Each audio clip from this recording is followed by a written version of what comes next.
Hey guys, welcome back to the channel. I am here to review another movie that I have recently seen, Don't Worry Darling. Don't Worry Darling is a 2022 thriller that is set in the early 1950s. It stars Harry Styles, who plays Jack as an engineer, Florence Pugh, who plays Alice, his doting wife, Olivia Wilde as Bunny, one of their neighbors, Chris Pine as Frank, the overseer of the Victory Project, and Gemma Chan as Shelley, playing his wife. The best way that I can describe this movie is the deep need to somehow chase the ideals of perfection. This idea that society has put in your mind that if you have X, Y, and Z, then your life will be perfect. This movie displays that in a way that's very compelling, casting this beautiful, idyllic paradise. The Victoria Project is a place where anything is attainable, anything you want you can have, and all of this is fine as long as you don't ask questions. When you start asking questions, that's when things start to sort of go haywire. Now, I'm not going to go into spoilers with this film. I'm pretty sure if you've seen the trailer, you kind of have an idea of what's going on. And while I don't agree with every message that this movie is sending, I think this movie does raise a lot of interesting questions, things that we can ask ourselves. For example, is the paradise that Jack and Alice are seeking really worth the cost of free will? And what I mean by that is the ability to have your own independent thoughts, to not be part of a hive mind. Because when Jack and Alice first get to the Victory Project, everything is shiny and new, it's perfect, we're on this never-ending honeymoon. But things are slowly starting to unravel as a character named Margaret starts to question the reasons why they're in the Victory Project.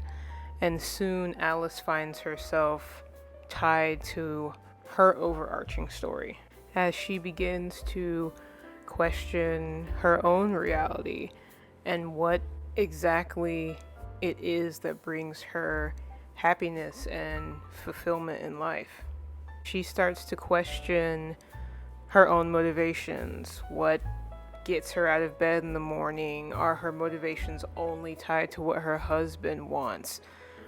It just starts posing a lot of interesting questions, and the twist in this movie, it was fantastic. I genuinely did not see it coming. I didn't. And when it happened, I was like, oh yeah. Like, this is giving me major, I don't want to spoil it, but it was giving me vibes from movies that are really popular with this type of dystopian, false paradise narrative. Now, similar to the movie, not everything is rainbows and butterflies. I don't quite understand why critics were so hard on this movie, but it seems like the audience is liking it more than critics, and I am definitely one of those people.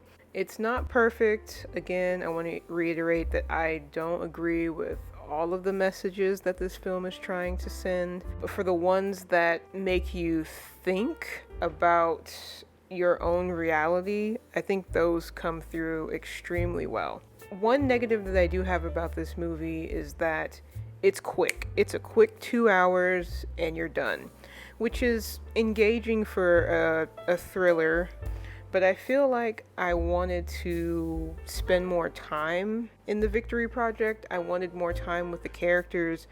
I feel like this movie could have been even better if it was made into a mini-series. Maybe 4 or 5 episodes, get to know more about everyone before they came to the Victory Project. especially for Margaret's character, because I heard that they did cut out a significant amount of her scenes in the movie, which is weird to me, because she was the catalyst for this whole thing. I'm not sure if it started with her, but she's an important character, so that is unfortunate. But if you are looking to see a thrilling movie that makes you question society, that makes you question your own ideals and morals and what you want out of life, that makes you question your own reality and what happiness really means, I definitely recommend that you watch this movie. It's thrilling from start to end. So I would highly recommend it. Thank you guys so much for listening to my review of Don't Worry Darling. Again, if you like this type of content, please feel free to like, comment, and subscribe. And I will see you guys next time. Bye.